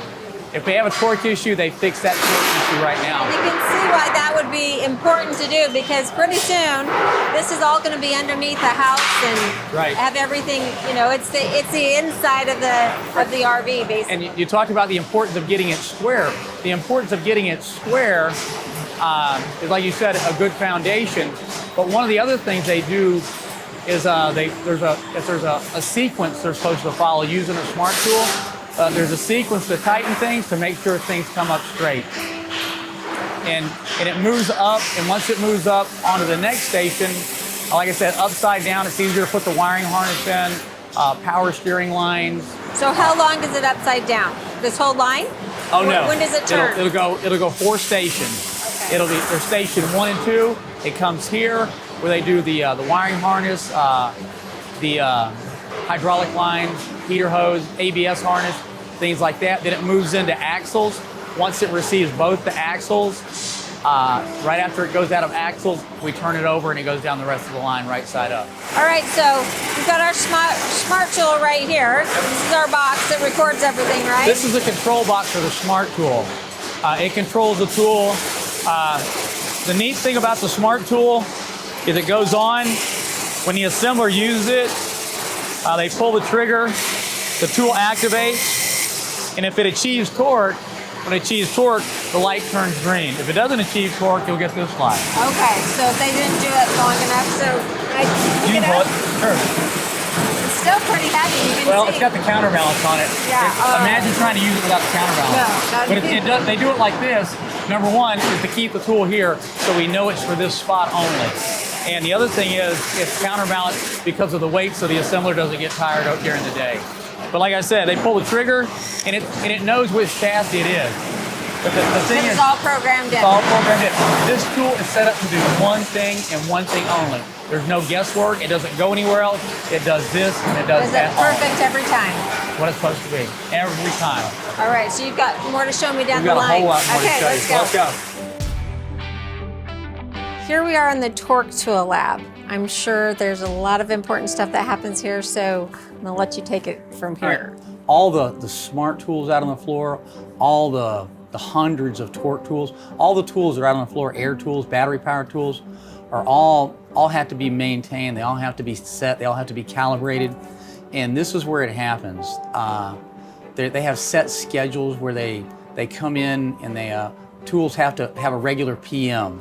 All of them, including the smart tools, have to have a schedule of maintenance on them to make sure they stay accurate. I would imagine this has got to be one of the most important rooms in the whole factory here, because if the tools aren't right, then... That's right. You know, we get paid to do two things here. Put the right parts on and make sure they stay on. And these guys in this room maintain all of those tools. And the neat thing about in here, everybody that works in here are, like we talked about, long-term employees. All of them been here 20 plus years. I would say you have to kind of like build up to this level, right? There's all the guys in here that have been here, they've been here. They understand what it means, what a tool works right. They've worked on the line. They've actually been the one. Everybody that's in here came out of production. And the other thing about having them work in here, the guys that are here, when they're out doing a torque audit, they're going to get a tool for PM. They can see if somebody's doing something wrong. They know if they're having a problem. And it's just because of the experience of level everybody in this office. All right, so we're in the Pharaoh lab. Tell me what this cool tool is here. This cool tool is a Pharaoh. And what it is, it's a precision measuring device. You know, we put things together. We have to have a way, sometimes if there's a question about a part and we say it's supposed to be the dimensions of the part, what they can do with the Pharaoh is they can get, number one, they can have a drawing. They can get the drawing and the Pharaoh operator can look at it, and the Pharaoh operator knows that the dimension from here to here is supposed to be this.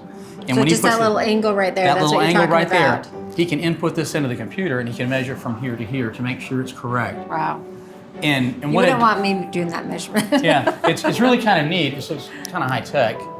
But when they take it out, the operator, and he would put it here, and then they'll move it, and it will measure it. And even if it goes around, he can measure it dimensionally. Wow. Either way. The other thing they use it for is if we have to move the squaring fixture. You know, we say the squaring fixture, and what happens if we have to move the squaring fixture? We take the Pharaoh out there, or they take the Pharaoh out there, and they use the Pharaoh to make sure the squaring fixture is square.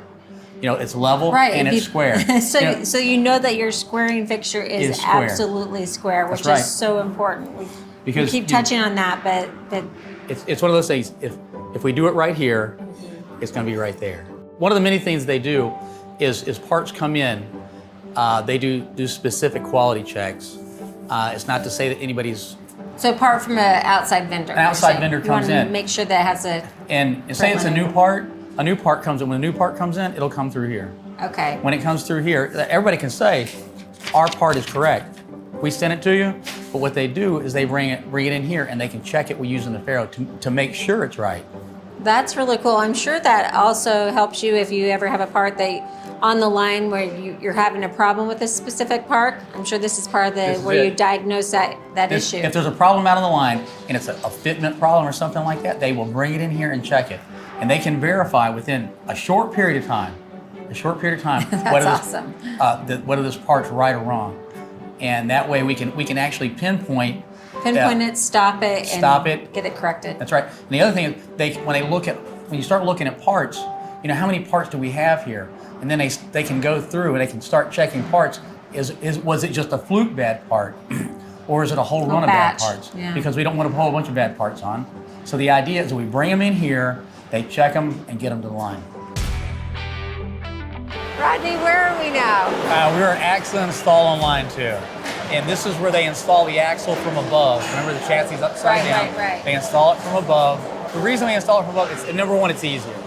So if it's easier, you're going to be able to get a better fittings, It's easier to fit. If you're trying to push something in from the bottom, this comes down from the top. We use gravity, let it pull it into place. It's easier on the assembler. It's easier to get torque tools in. Can you only imagine trying to put a torque tool in from the bottom? Here, you're up top, you put the tools in from the top, it's easier to use. You need to maneuver it into place, it's just a whole lot easier. So here we've got what? The axle This here? is one of the drive axles, it'll be on a motorhome. Okay. This is the beginning of what they call the V-ride. Right, all right. That's right. On top of the axle, that bracket, Right here? that top bracket, when it gets on the line, it gets turned over. There's another piece that will go on there, which is actually a V, and we'll show it to you later down the line. But that bottom bracket that goes around, the trailing arms come off, they're all welded. It's one great big piece. The combination of the bottom and the piece that goes on the top, the V, when it's right side up and it's all put together, what it does is it increases the single axle capacity of the axle, I believe about 24,000 pounds. But then the key thing is when it's all put together and it's a coach, the V-Ride, what it does when it goes down the road is a coach goes into a corner. The V reduces that roll, reduces that lean. It increases stability. And when you're riding down the road, you want that stability. It makes all the difference, it really does. And then we've got the Ultrasteer. Well, we've got just behind this chassis here, we've got the Ultrasteer tag axle. Yes, the Ultrasteer beam. So I know that's going to give you cut the distance of turning by 16 feet. Yes, it reduces the turning radius by 16 feet. 16 feet's huge. Yeah, you can only imagine. Yeah. When you're trying to get turned around, whether in a parking lot, a campground, whatever it may be, reducing that turning radius is key. So we've got the V-Ride, Ultrasteer, a couple of custom things that Freightliner Custom Chassis does.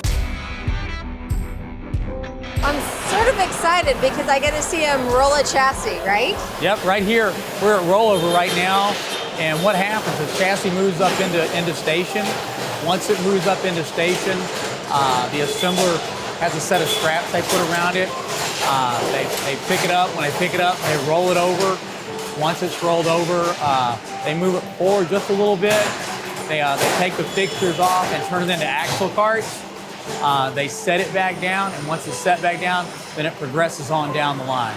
Well, I'm excited to see this. Let's watch it. All right. So now is it getting ready to roll it? Yep, so what's getting ready to happen, he's getting the chassis moved up into position. He'll pull the straps off. Once he pulls the straps off, he runs them around the chassis and brings it back up. The neat thing is as the guy that's running the rollover, he activates the hoist, and the hoist actually tracks with the line. So it's going to be moving forward while it's moving rolling. forward and it's rolling. So when he goes to hook the straps up, he's not trying to, this doesn't stay here and the chassis keep moving. But he's got the front one on, and once he gets that one tight, he'll leave the back down a little bit. Okay. And no, he's missed. But he'll pull it up, he'll tighten the front up. Now he's going to hook up the back? He's picking the front up. Now he'll put the rear strap on. So is this all timed too? Because it's This going... is all timed, yes. Everything in here, like everything we talked about earlier, everything in here is timed. There's a certain time when he's supposed to pick it up and roll it. There's a no later than everything. Like today, if they're running 24 chassis today, whatever their tack times, maybe 18 minutes. So every 18 minutes, he'll roll that chassis. That's what he does. There it goes. He'll level it up. He'll continue to pick it up. Make sure everything's clear. Once we know everything's clear, he'll hit the button. He has to take those fixtures off because the chassis will sit down. Now he's got to take that fixture off also. Because the other stands that are on there, that's what the chassis sits on. And when you take those other pieces off, then it turns into the axle stand that the chassis will rest on when it goes down the line.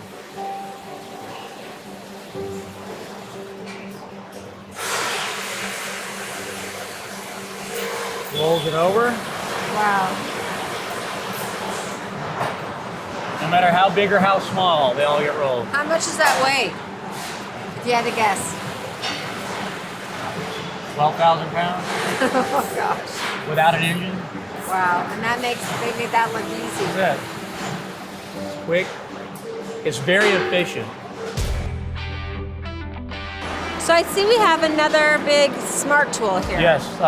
This is another one. This one here, again, it's another specific tool, a job specific. It's made to do one thing and one thing only. It's a big tool for one thing only. One thing only. To tighten up. Must be important. It's a very important tool.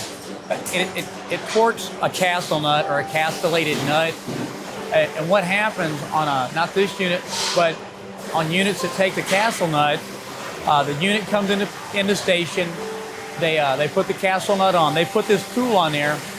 It goes on, and when it achieves torque, it stops. But the neat thing is, a castle nut has a slot in it that has to line up with Like a pin in the drag link that's on there.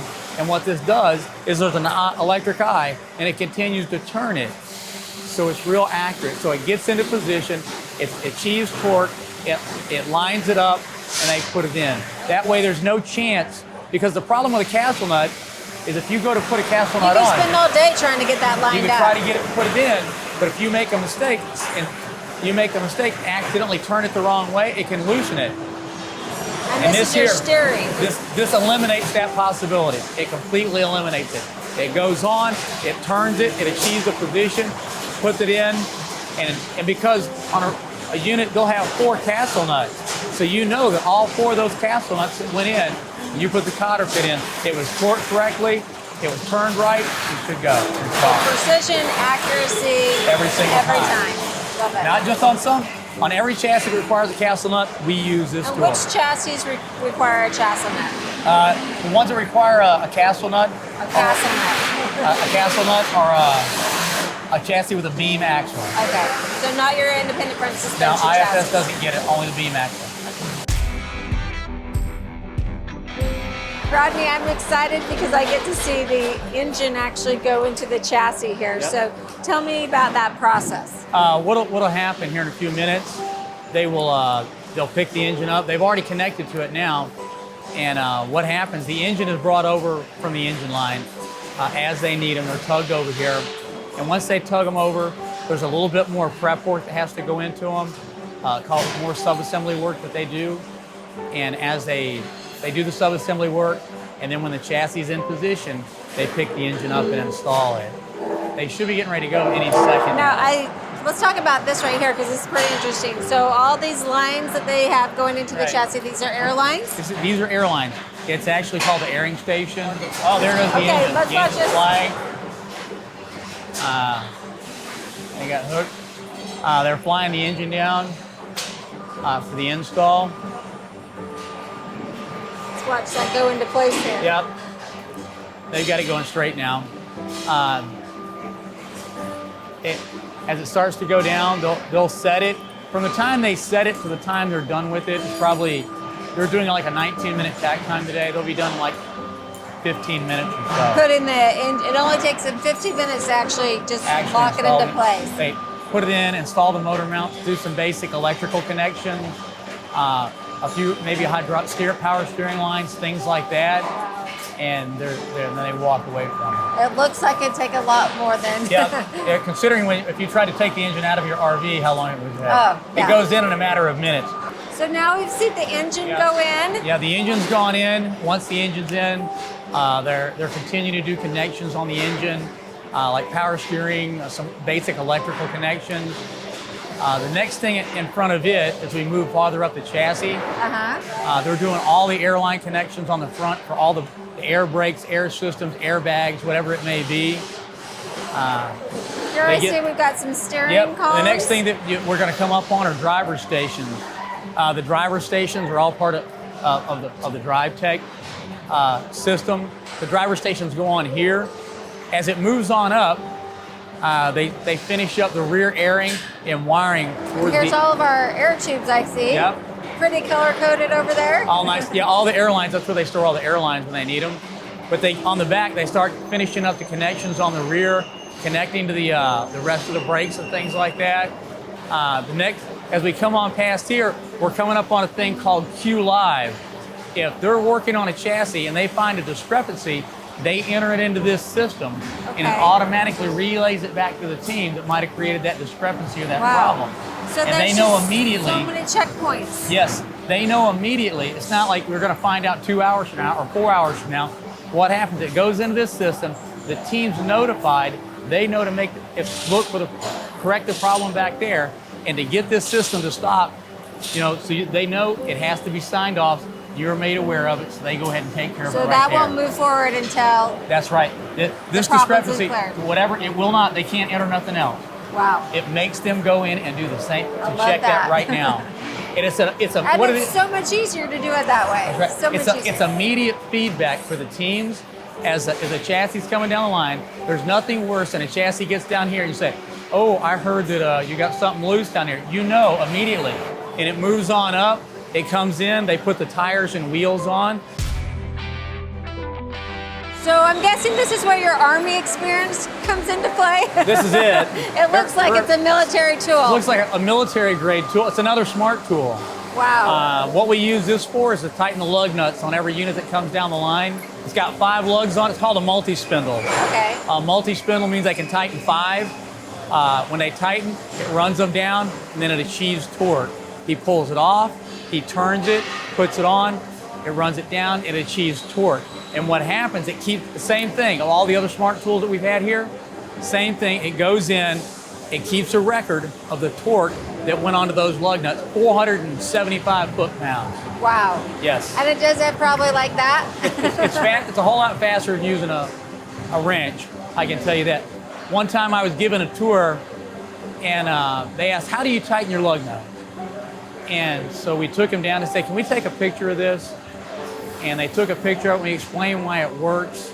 And they said, because every time we get a unit, we have, not from us. Not from Freightliner. Not from us. We have loose lugs, whether it's front or whether it's on the rear. And this here, he said, we've never had loose lugs from y'all. And now he knows why. And now you know why. So here at the fluid fill, tell me what happens. All right, the chassis has progressed down. It's got all the stuff on it. It gets into this station. And what will happen next, when it gets into position, they'll go and they'll connect all the necessary things up to it. It gets transmission fluid, it gets hydraulic fluid for the power steering, it gets antifreeze. But the neat thing about this, just like a smart tool, except this is a smart system. When it comes up, the assembler scans the chassis. It has a barcode on it. And that barcode tells the machine what kind of fluid it needs. You put the connectors on it. Once you put the connectors on it, it doesn't just automatically start filling. What happens, it pulls a vacuum. What that does, it tells us if there's going to be any leaks anywhere. So you don't have to test it by finding the leak on the floor. Well, years ago, how do we find a leak? What happens? We crank it up and it pours on the floor. Now this thing pulls a vacuum. And when it pulls a vacuum and it knows it's good, then it auto-fills. The neat thing about the vacuum, when it releases the vacuum, it pulls it in. There's no chance that we're going to leave an air pocket in there or anything like that. It just fills it. It fills exactly what you need, and it cuts off, and you're done. Very cool. So the chassis is almost done, and now we're at one of the most important things. I know that on my car, personally, I feel like I'm always out of alignment, and I know what kind of issues that causes me. On a motorhome, that's a way bigger problem. So this is where you align every chassis, right? Every chassis that comes down line 2 comes through one of these 2 stations. When it comes in, they pull it in, and they receive an alignment. The system is actually called Truck Cam. It's specifically designed for heavy-duty vehicles. It's not a car system that's been adapted. This is designed specifically for a heavy-duty chassis. It comes in, it gets an alignment, it aligns the front axle to the rear axle, and also it goes, if it has a tag axle, it has a third axle, it aligns all of them. 3. Wow, yes. That's impressive, because I don't think all manufacturers do that. I don't know, they don't. So this here is, I believe, specific to us. and we're the ones that, but the thing is, every chassis comes through here. Well, and that's so important because the chassis is going to leave here, go to the manufacturer where they're going to put the RV on top of it. But if it's out of alignment, the problem's already started. Yes, so the problem, that's so important. If it's not done here, the problem compounds the farther it gets away from us. Absolutely. So by the time we get to National Indoor RV Centers, that's a huge problem. Yes. And we just don't see that happening with Freightliner The last thing that you chassis. need is somebody get there and something's out of a line. It goes down the road crooked. Well, and it's a very disappointed customer too, and that's what we're all trying to please our customers here. And you guys are doing a fabulous job. This is impressive. Yes, and what'll happen, they'll finish it up, they'll put the drive shaft in it, it's all aligned, they'll put a steering wheel on it, it'll leave here, and it'll go up, and it'll go through roll test and go on the dynos. So we get to go see that rolling test, or what's next? We're gonna go see roll test and the dynos. All right, let's go. So we've moved buildings, and we're in the roll test building now. What happens here? That's right. Yeah, the chassis leaves the plant. It comes around, it gets parked in the staging lanes outside. And once it's staged, they bring it in as they need them. It comes in the door, they recheck the fluids. Even though it's 100% right. 100% right. Do a double check. Check it one more time. Once it gets done there, they pull it up. And what he's done is the chassis just pulled up onto the ABS rollers. And it's up on the ABS rollers. It's a wireless connection. And the purpose of the ABS rollers, check the brakes. Cut and dried, that's all it is. To make sure the ABS is gonna work and the brakes are gonna activate properly. The assembler hooks everything up, and up on the monitor up there, it has a series of commands that tells the assembler, and as it's going through the checks, the assembler does what they're supposed to, and it checks the brakes. Well, they're super important. We want to have good brakes, right? Yes, and especially with ABS brakes, you want to make sure they're going to work correctly because it's a big safety feature. Not only check the front, they check the rear and the tag also. All right, so it goes through here, and then it's going to go, what's in the next station? The next station, it moves up, it moves over the pit.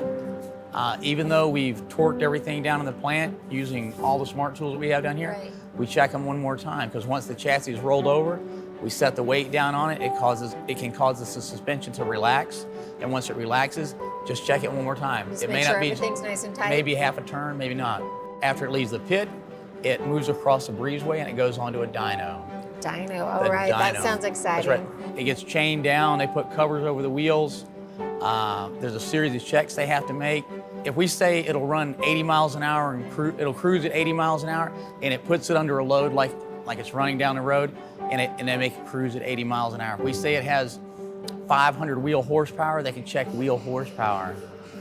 They check the emission controls, makes the emission controls work, make it regen while it's on the dyno. They do one more electrical check, and they check for what's called parasitic driveline drag.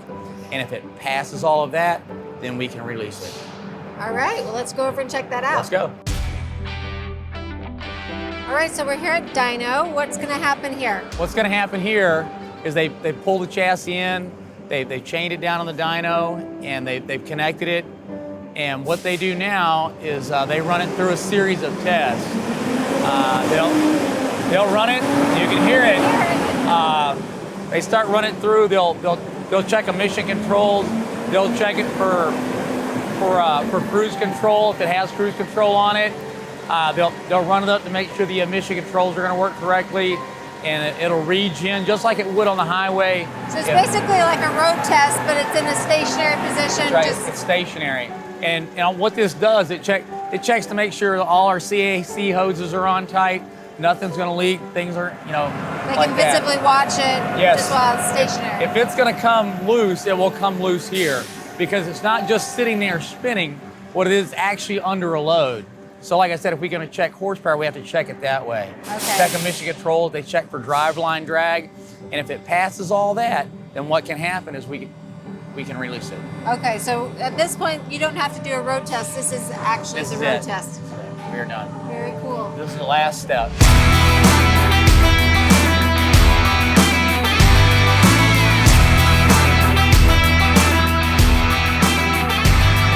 I'm here at Freightliner Custom Chassis Call Center.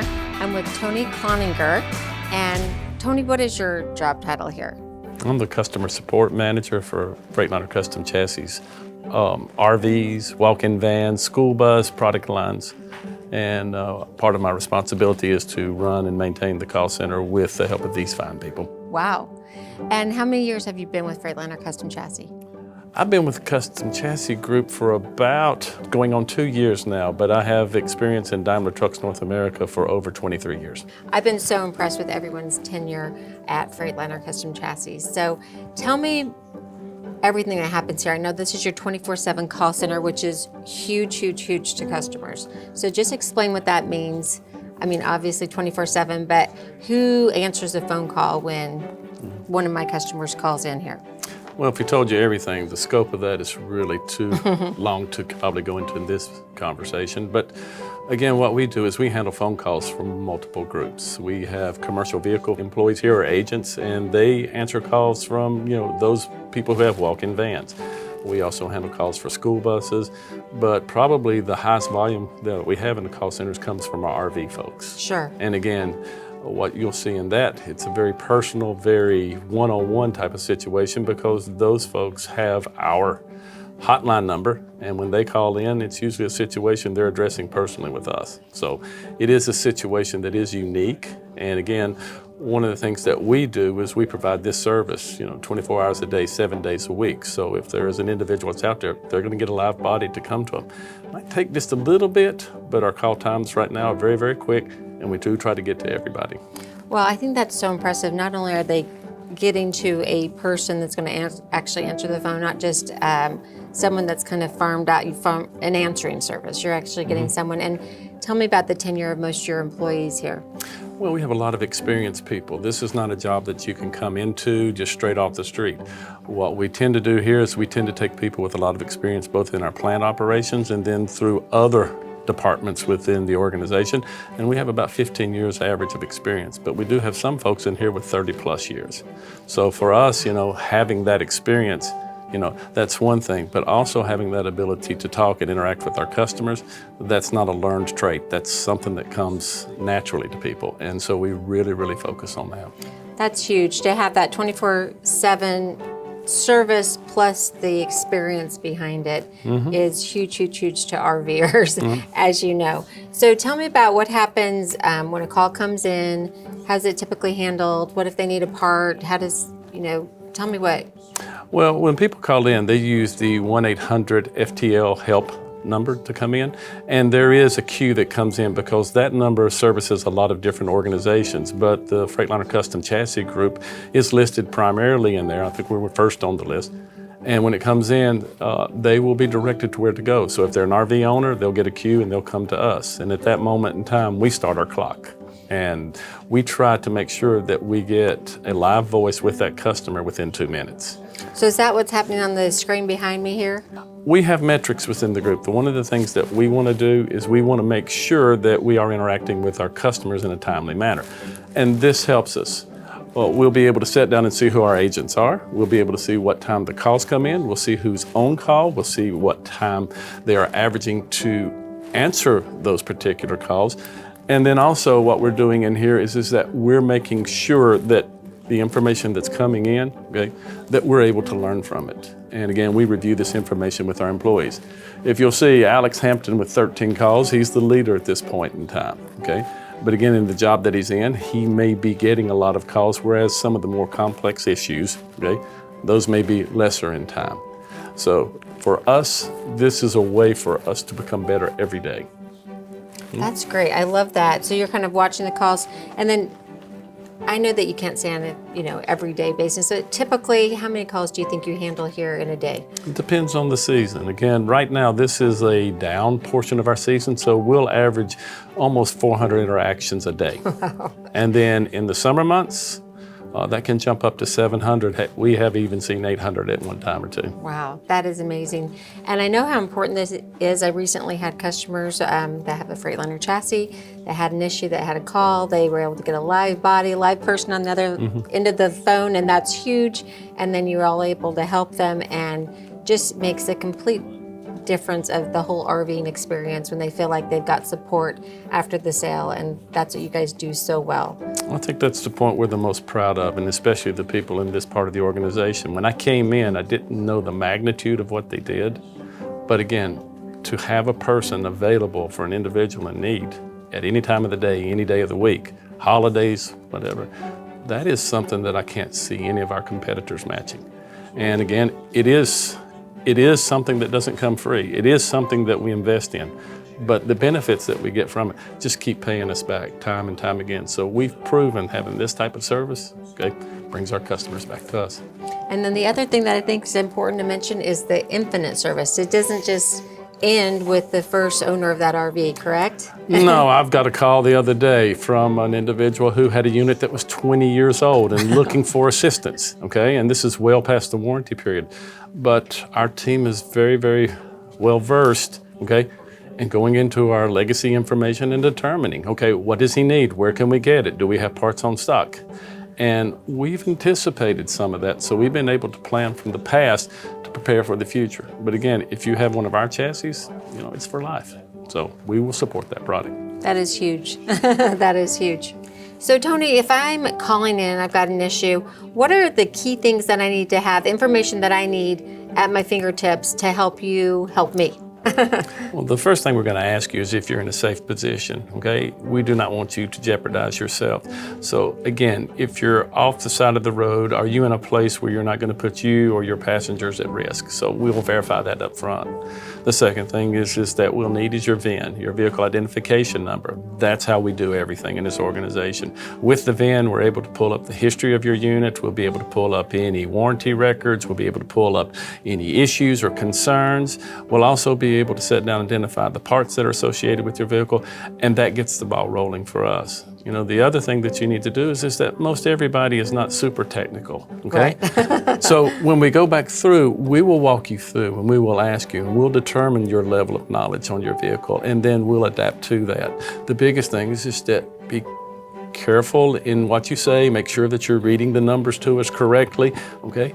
We want to make sure that we de-escalate the situation. We want to take the anxiety out of it. And you just need to know that there's somebody there that's going to be in your corner. We're going to take care of you. That's very reassuring and very comforting, especially since right now it seems like there's a lot of first-time RVers out there that are learning, you know, as they go. So we try to do a really nice job at National Indoor RV Centers with our delivery and walkthrough, making them feel very comfortable with their coach. But we all know that you don't really get comfortable until you've been living the lifestyle and actually using your coach. And then I'm going to be calling you.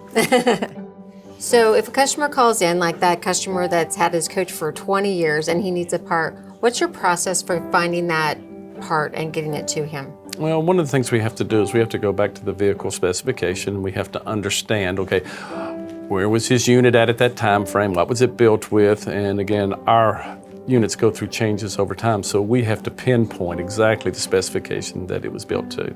The second thing is we have to determine if there are parts available. If there are parts available, there are 10 PDCs around the U.S. PDC, what is that? Oh, that's parts distribution centers. Okay, just for those of us that don't know. There are 10 parts distribution centers that are strategically placed around the U.S.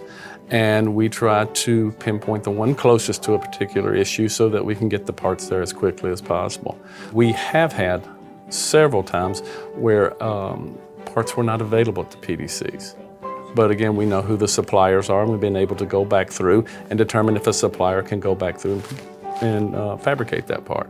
We also have some parts that we stock that we know are going to be very, very hard to get somewhere in the future, and we've been able to pull it.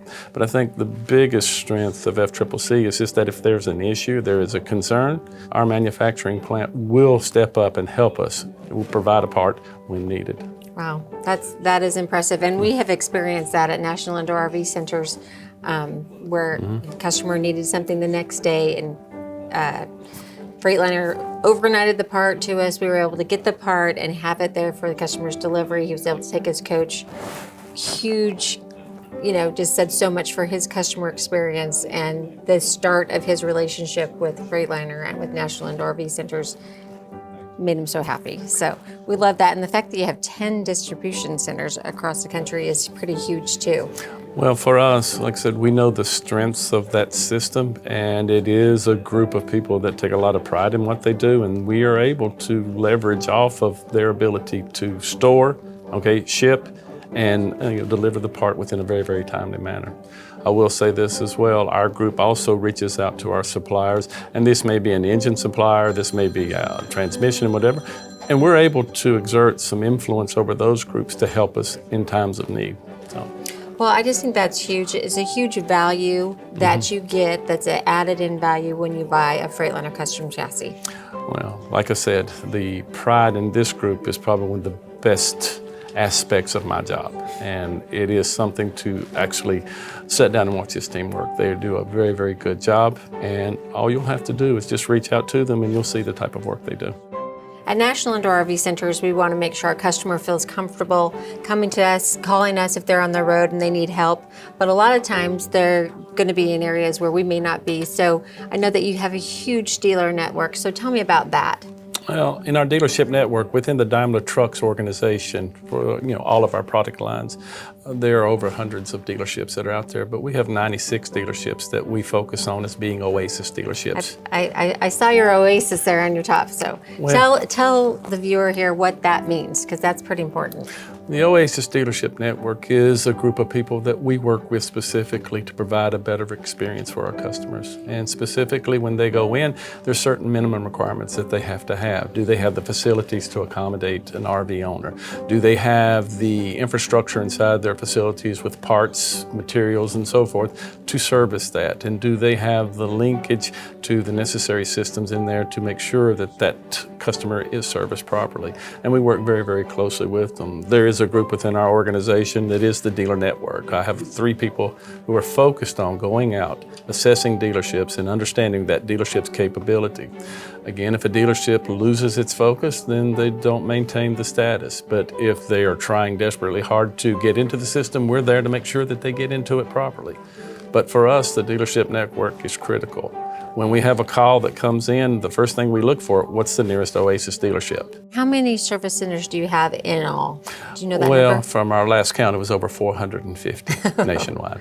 Wow, nationwide. So pretty much no matter where I am traveling, I'm going to be able to find a Freightliner dealership of some sort to help me. Yeah, they're closer than you think. Okay. So Tony, I believe that Freightliner Custom Chassis is the only call center that doesn't outsource their calls And that is true. to a third party or whatever. No, we handle all of our calls, at this organization with our people. And to my knowledge, there is no other organization that does this within our industry.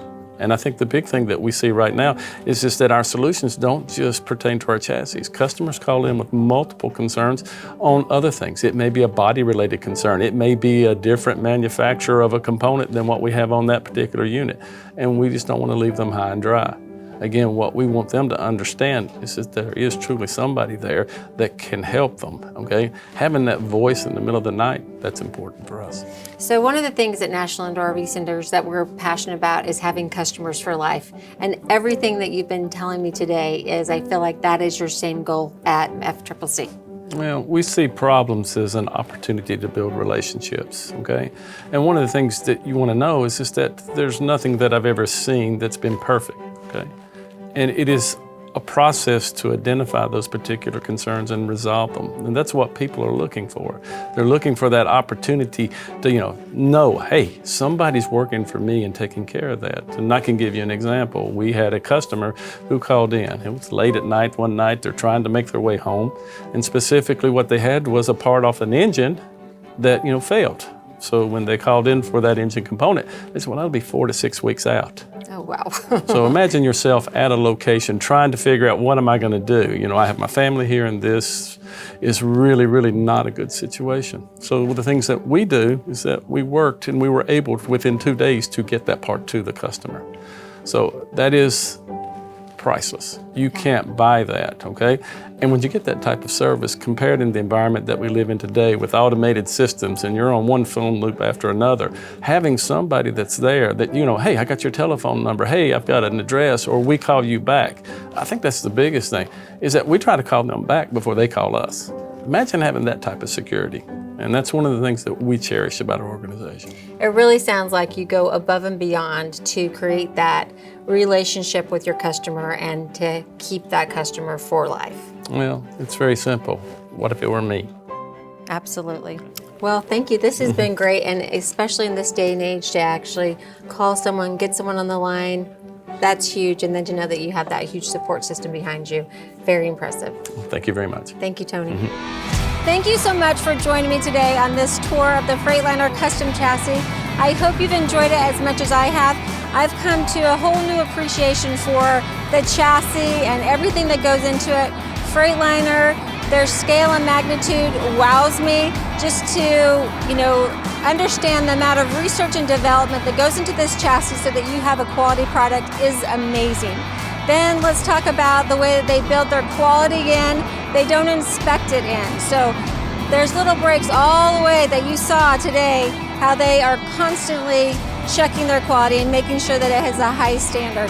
And then there's no one better at service after the sale than Freightliner Custom Chassis. So thank you so much for joining me today. If you want to see a Freightliner chassis, you can come to National Indoor RV Centers. I'd love to show you one. Thanks for this time and have a wonderful day.